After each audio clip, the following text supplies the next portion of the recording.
So the characters here are quite good. They're quite interesting. Mm. It's just the idea that like um I guess just like the basic premise that like the church would just be so vitriolic about like the idea of like studying, the movement of the stars is just like it kind of takes you out of it, right? Um Again, I because think like that's just a consequence of I feel like it's a lot less, there is a bias, but I think it's a lot less conscious, like, specific bias and more just, like, coming from a place of simplicity is how I want to put it in very charitable words. So it's like, yeah, we need this enemy, and obviously in this premise, the enemy to just be like, oh fuck you all, is the um is the church, and in this sense, sort of the Inquisitor, that's like a little bit more human in this sense, right? Is sort of like the stormtroopers, like you know how it's like the stormtrooper, one of the stormtroopers that occasionally gets made into like a side story in Star yeah, Wars, in the Star yeah. Wars universe, right? It's like that essentially. It's like that equivalent. So I think it's mainly coming from that rather than. I feel I like mean, it. have you watched any of this? I watched like the first couple of episodes, but I Yeah. have not.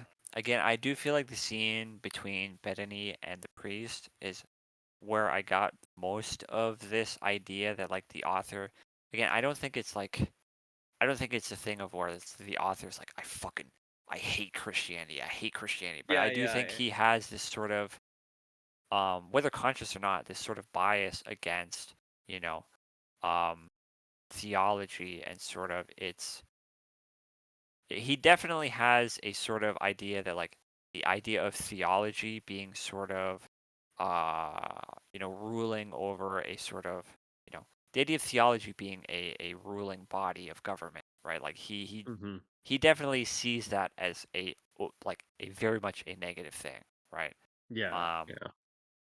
because there's definitely a few scenes where it's like um there's one where it's like, if you guys keep um if you guys keep sort of like censoring, research, speech, investigation into certain things, then um, there will become like different factions of the church, and the church will end up having like a civil war because it can't decide on what it should be studying or whatnot, and the idea that like the church being so anti you know, uh, like free ideals, it'll sort of bring itself down from the inside. Um, Mhm. and it just paints this picture of the church being like so like almost like maliciously like controlling of um what anybody can and can't say or think, that sort of leaves the realm of like, oh, they're just like a villain for us, and it's more of like, oh, this guy like straight up doesn't like religion, right? Yeah. And again, I don't think it's like a conscious thing that the author is doing.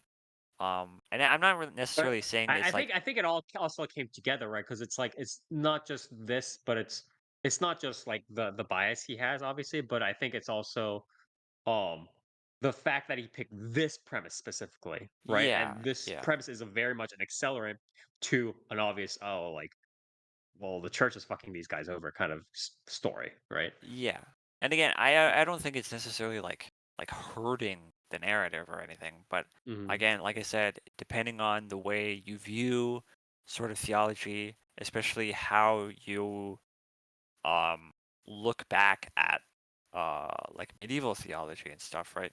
Like how far you're able to sort of suspend your disbelief in the way the church behaved in history and the way the church behaves in this series, it can sort of take you out of it in some scenes. I don't think it's necessarily an overall negative, but I do think it's something that uh, it did sort of stick out to me. Right, right, But right. again, I don't think it ruins anything. Um, it is just sort of something that I was like, huh, I don't think this author likes religion. um,